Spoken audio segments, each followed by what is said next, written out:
Hey guys, welcome to another video. So, the Plague Star event has just dropped in Warframe, so I thought I might as well do a video and tell you guys how to do the mission, what you can expect, what type of rewards you could be expecting to get afterwards, and at the end of the video, I'm going to give you guys my top 4 best frames that are probably the best, that in my opinion are the best to run the Plague Star event, especially if you're doing it solo, because well, I typically play a lot of Warframe solo. So really quick, future Nico Kid here speaking. I just want to address something in my last video where I kept saying the sanctuary over and over, and the actual name, like, I kept saying sanctuary because I was recently been playing a fuck ton of Borderlands 3 in preparations of Borderlands 4 coming out, right? So I just kept saying sanctuary in my head, and that's what I just ended up saying. So yeah, so I know before I know there's no comments, but I'm just addressing it now before there are comments. So yeah, back to the video. Let's just get straight into the video. So just going over the Plague Star event, I'm just gonna go over what the Plague Star event is, how you can actually do the mission before going into rewards and the frames. So the Plague Star event is a event that happens in Warframe where basically the big infested boil comes down and infests the planet. Okay, so let's just get straight into how to actually do the mission before we can talk about rewards, right? When you get into the mission is actually fairly simple. The first thing you're going to be doing is you're going to have 4 objectives. The first objective is basically just going down either into a mine and picking up the canister. The second part of the bounty, as you can see, is basically like a little defense mission. So you'll take the canister back to a little base, you plug it in, and then you start defending the base for a little bit. And yeah, that's pretty much this part. So the third step of the bounty is fairly simple as well. You'll take the mixer from the defense point you was at, and then you'll just bring the mixer over to a drone, and then that drone will start to make its way over to the infested bowl in the middle of the map. And then once it's made its way to the end of the map, you would actually finish the third part of the bounty and we move on to the last step. So the last step of the bounty is basically you defending or clearing out the infested in this small area and just making sure that you can just kill them off enough until it reaches 100%. Whilst you're defending and just clearing that infested, you're going to get the Leviathan, or I guess not the Leviathan, but the new version of the Leviathan in this mission. So when this boss spawns, it may spawn multiple times. So what you're going to just do is basically, just like you killed a Leviathan, you're going to shoot it down, gun it down, and then yeah, once you've done that, I think about once you do it about 4 or 5 times, then you've basically completed the whole boss run, and then you can go pick up your rewards. Side note, the boss also drops these little things. Yeah, I've yet to find out what I can actually use these things that the boss drops, but I'm still figuring that out. I may just do something to figure it out, but I'm not too sure yet. But yeah, so just make sure you grab all those little rewards and head back out. But then you just do that, rinse, repeat. So as you can see, it's not that hard, fairly simple, where you're just picking up a canister, charging a canister, bring that canister to a drone, and once the drone reaches the big boil, you're just there from that point, just clearing out infested and killing the boss a few times.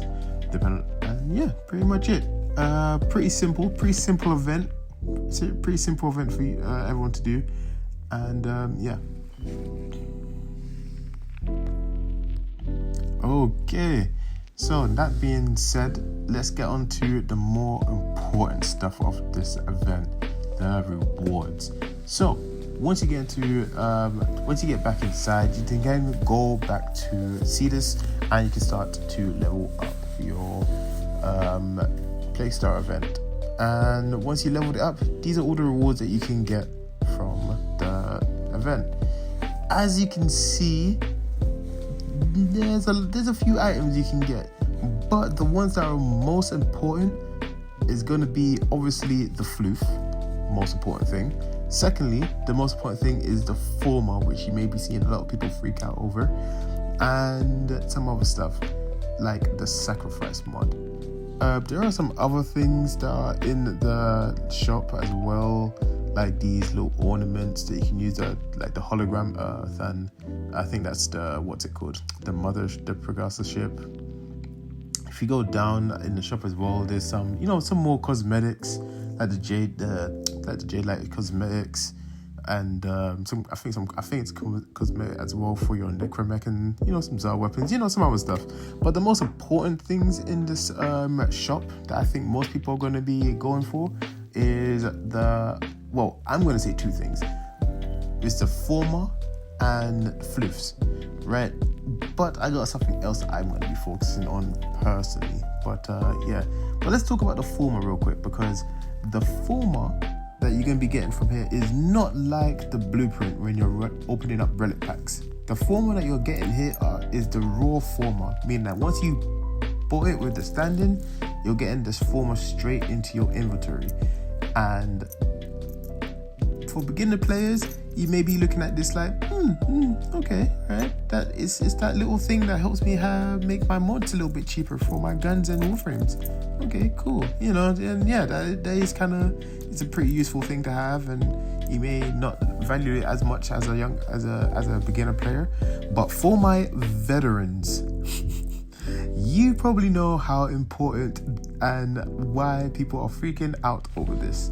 Because when you get to a certain stage in a game, you guys need to understand, we know that we're farming things like the Coda weapons, the Tenet weapons, and the fucking Kuva weapons, right? And to actually get the full mastery out of them and get them to level 40, you're gonna need former. And we know that to actually level one weapon up to get its mastery, you're gonna need a minimum of 5 former to just get that mastery rank. So you can understand why this is kind of really good time to be sucking up on former and not having to deal with that 1 day. Is it 1 day? I think it's 1 day waiting time for former. Is it 12 hours or 1 day? I can't remember. But yeah, that long ass wait time, you're just bypassing that and just getting basically infinite former by doing this event. So, make sure to stock up on former when going through this event. Super good, super good. Okay, not many people may look at this as a positive in a mod, but I'm just gonna preface again, I'm kind of a big solo player when I'm playing Warframe. Like, I'm not gonna lie, I'll probably say like 70% of the time I'm probably playing this game on solo than in publics. Like it's not that, like, I just personally like playing the game solo. I've just gotten to a point where I just like that, have a lot of my own time to it. Doesn't mean I don't play public. I do play public for a few things, but I just kind of find more enjoyment in the game playing solos. Most players wouldn't go for do like really long runs that I would probably do and all sorts. So yeah. But that being said, I want to draw attention to this one mod in particular, and that's the sacrifice mod. And this mod is basically, let me just read it. Sentinel incapacitates itself and revives its down owner to 100% health and shields for 4 seconds. In 4 seconds. Sentinel recovery timer increases by 15 seconds. 15 seconds companion recovery time. Basically meaning, if you go down, right, your Sentinel at a certain point will start to revive you, and then it will kill itself. It will kill itself, revive you, and then its recovery time for it to come back is just increased by a little bit, which isn't even really a big deal. So for someone like me, who is a big solo player, that is kind of like, it's almost like a nice little assist button, that even if you happen to go down, which you shouldn't, which you probably aren't going down because you're amazing, you're great at the game, but if you happen to go down and your teammates aren't resing you, or you're by yourself, it's good to know that you don't have to waste your affinity and res yourself, and that your Sentinel can just res you for you, right? So what I'm planning to do is just buy like 50 or 70 of these mods and just stack up on them and just stack up on these mods personally, because I don't know, the mods itself right now aren't that valuable, but I'm just gonna hold these mods in the stockpile and just see how time treats this mod, because personally this mod it's for me is amazing. So I made sure to get a couple for myself, and I'm gonna be getting quite a few spares just in case if the future Warframe's market may look different on this mod, right? The next mod is the same basic mod. Basically, Devil mod basically increases your blast radius for your secondary weapons, you know. So any weapon that has like an AoE attack, the radius of that will just be greater. You know, it's pretty cool mod. Nothing crazy to go over. You know, it's good to play around with. I think personally, if you are going to get this mod, I would say just avoid getting standard version and just wait for Barrel to come and just get the prime version, honestly, really. Or if Barrel just doesn't, if you're unlucky with Barrel, just buy it off a player. It's really one of those mods you just get to play around and experiment with. So again, it's just one of those mods. And other than that, the most important thing here to get is the floofs. And yeah, just pile on a couple of those.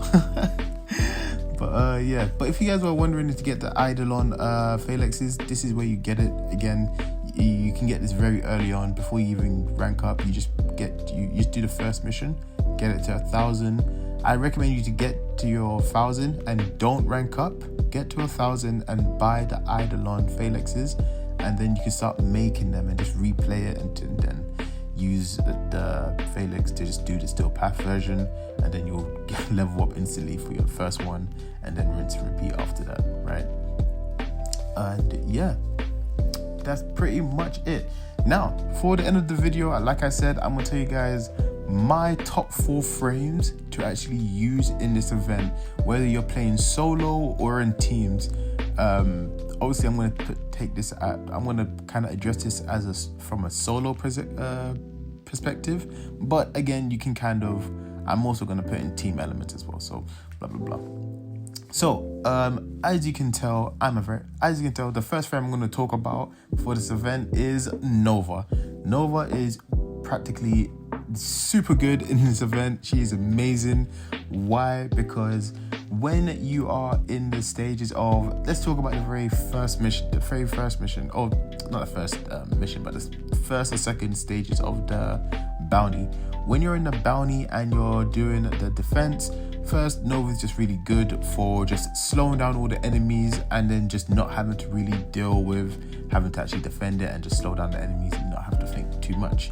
In the third part of the stage, where you're delivering the drone to the boil, you can, if you actually line up your teleport, you can actually teleport the drone further than where it actually travels, as it travels at a slow pace.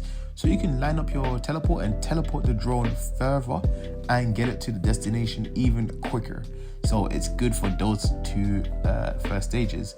Now, getting to the last stage of the fight, Nova again is super good at the boss fighting, as when you're done clearing the ads and the boss is coming out, you can actually speed up the boss and get him to come out of the boil a lot sooner, and then actually killing the boss, you can switch from speed to slow when the boss is attacking.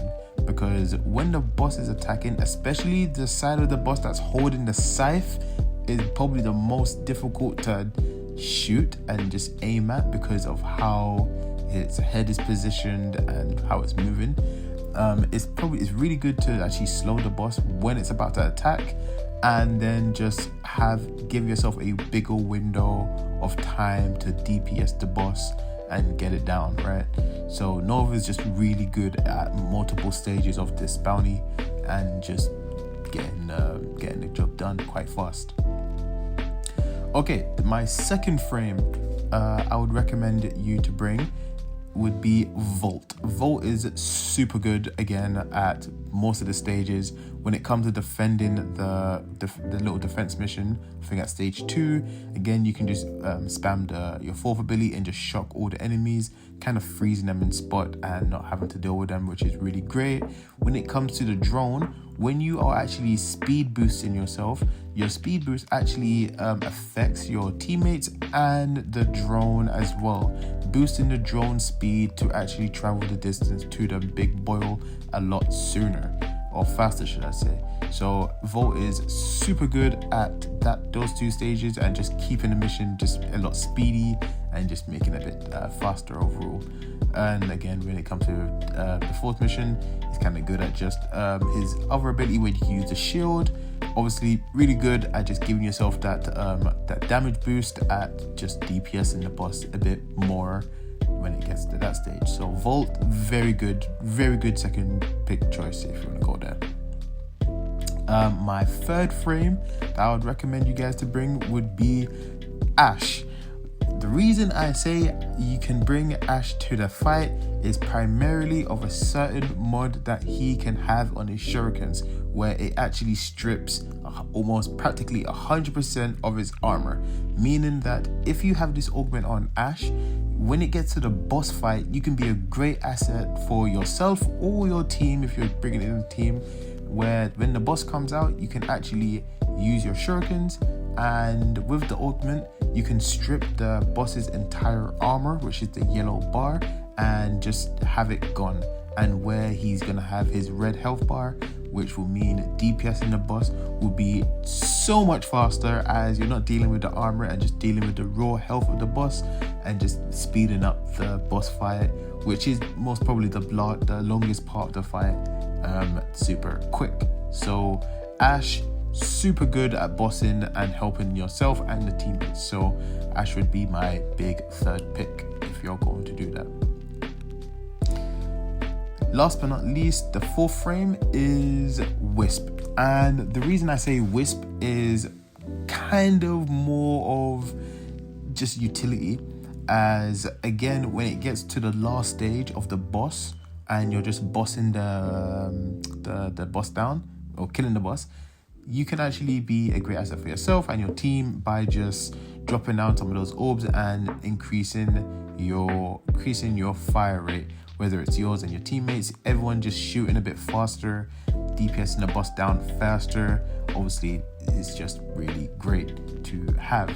So yeah, that's it. So these are my 4 top frames that I recommend you guys to use, whether you're going in solo, going in a team, or you want to bring this specific team into going in and bossing, going in and just rinse and repeating, as again you can have Nova speed up the boss to be coming in and out of the boil a lot faster and slowing it where need be. You have Ash to actually armor strip, so you have the boss just naturally having a lot less health. You have Wisp, who is now giving everyone increased fire rate and just bossing the weapon a lot faster. And you have Volt, who is increasing just the overall speed of the mission of your teammates and the drone and all of that good stuff, and also giving bonus damage for people if he drops an extra shield for everyone to use just to shoot the boss. So yeah guys, but that being said, how are you guys finding the Plague Star event? Are you liking it? Are you hating it? How many floofs do you guys have? Because trust me, I'm gonna have like 100 after this. And yeah, I hope you guys enjoyed the video, and that's pretty much it. All right, bye.